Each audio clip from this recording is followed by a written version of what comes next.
जय है गुरु गोविंद दो खड़े काके लागो पाए बलिहारी गुरु आपको जय गोविंद दियो बताए।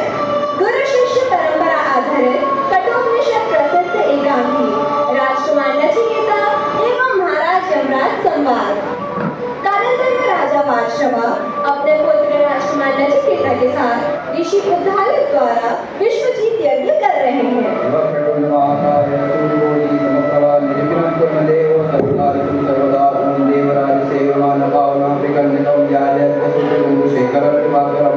आदित्यस्य नमस्कारा एगुर्वन्ति दिने दिने आयुर्प्रज्ञा बलं वीर्यं तेजस्विषां जायते। ॐ तत्पुरुषाय विद्महे महादेवाय धीमहि तन्नो रुद्र प्रचोदयात् स्वाहा। हे राजन, आपका यह यज्ञ संपन्न हुआ। इसके पूर्ण समापन के लिए आप अपना दान कीजिए। जी गुरुदेव। यहाँ राजा भूमि, हीर और दुरुपयोगी गायों का दान करते हैं और यहाँ सब नचिकेता देते हैं। पिताश्री, आप इन दुरुपयोगी गायों का दान कर रहे हैं, आप मुझे किसे दान करेंगे? नचिकेता, मैं तुम्हें मृत्यु के देवता यमराज को दान करूंगा। तुम्हें मृत्यु को दान करूंगा।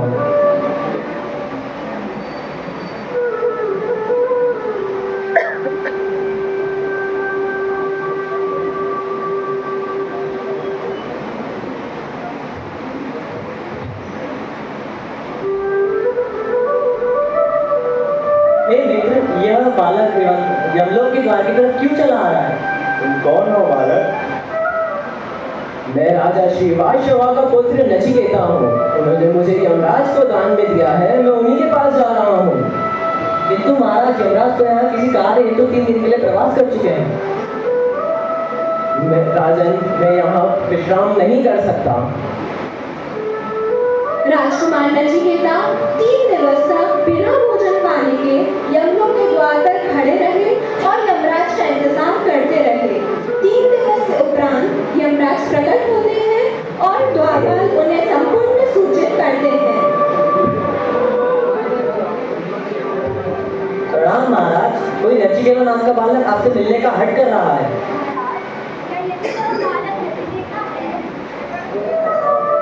आभास तो यही होता है। हे बालक, क्या तुम ही वो बालक हो जो यमलोक के बाहर 3 दिन तक बिना भोजन पानी के हमारी प्रतीक्षा कर रहे हो? महाराज, मैं तुम्हारे तब से प्रसन्न होता हूँ। मैं तुम्हें 1 दिवस के अनुसार 3 वरदान देता हूँ। शांत रहो चित्रगुप्त। महाराज, मुझे यह वरदान दीजिए कि मेरे पिताश्री का क्रोध शांत हो जाए और जब मैं लौटकर उनकी शरणों में जाऊं तब वे प्रसन्न हो मेरा स्वागत प्रेम से करें। तथास्तु, दूसरा वर मांगो।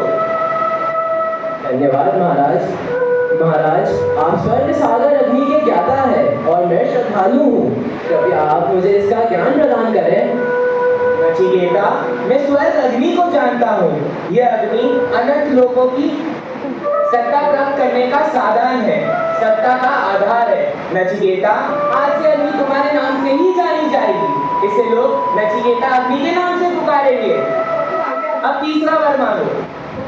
मनुष्य के मरने के पश्चात उनको लगता है वे हैं, परंतु मुझको लगता वे नहीं। मुझे बताइए सत्य क्या है महाराज? नचिकेता, ये विवाद तो सदियों से चला आ रहा है। मनुष्य और देवता भी नहीं जान पाए मृत्यु और जीवन का रहस्य क्या है। तुम कुछ और वर मांग लो। नहीं महाराज, इसके ज्ञाता केवल आप ही है। आप ही है जो मुझे समझा सकते हैं। नचिकेता, तुम अपने दीर्घायु मांगो, चाहे तो हाथी घोड़े मांगो, धरती मांगो, हम दे देंगे। पर मृत्यु का रहस्य हमसे ना पूछो। नहीं महाराज। नचिकेता, तुम समझने की कोशिश करो। मृत्यु का रहस्य हर किसी को नहीं बता सकते हैं। महाराज, सुख होने की निष्ठा कितनी देर टिकेगी? जब जीवन ही इतना छोटा है तो वो सुख कितनी देर रहेगा? नहीं महाराज, जो मैंने आपको कहा वही वर दीजिए आप। नचिकेता के बहुत हट करने पर महाराज यमराज उसे मृत्यु का वह गुप्त रहस्य समझाते हैं। नचिकेता, मृत्यु का रहस्य तो ना किसी देवी देवता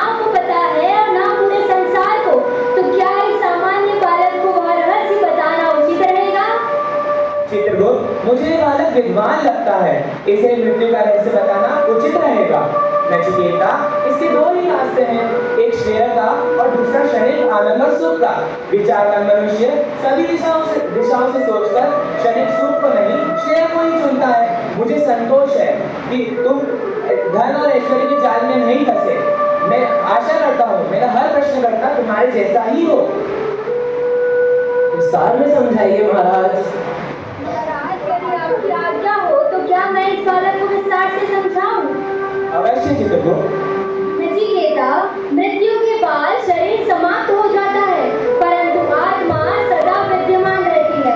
अगर मारने वाला सोचता है कि मैं मारता हूँ और मरने वाला सोचता है कि मैं मर गया, तो वह दोनों ही नासमझ है, वह दोनों ही अज्ञानी है। तो मनुष्य के भीतर बैठा सनातन न तो उसे मारता है और न ही मरता है। अब महाराज तुम्हें उस रहस्य का ज्ञान प्रदान करेंगे। नचिकेता, आत्मा माता के गर्भ में वापस जाकर जन्म ले सकती है। वही आत्मा अपने पूर्व जन्म के आधार पर पेड़ पौधों में भी जा सकती है। मनुष्य को ऐसा प्रतीत होता है कि आत्मा सोती है, पर असल में आत्मा तो अपने के स्वयं जीवन की रचना करती रहती है। और विचारवान मनुष्य को ऐसा प्रतीत होता है कि आत्मा और इंद्रियां दो अलग अलग चीज है और वो उसके शोक में डूबा रहता है। पर असल सत्य तो यह है, इंद्रियों से बड़ा है मन से ऊंची है बुद्धि से बड़ी है आत्मा से भी ऊंचा है अव्यक्त और अव्यक्त से भी बड़ा है पौरुष। वही पौरुष जो सर्वव्यापी है, वह पौरुष जिसका ना कोई चिन्ह है ना कोई आकार। ना वही मनुष्य को जब इन सारी चीजों का ज्ञात होता है तब उसे मुक्ति की प्राप्ति होती है। इसीलिए तो नवरत्न कहते हैं। धन्यवाद महाराज, आपके इस ज्ञान प्राप्त करके मुझे मृत्यु का सत्य प्राप्त हुआ।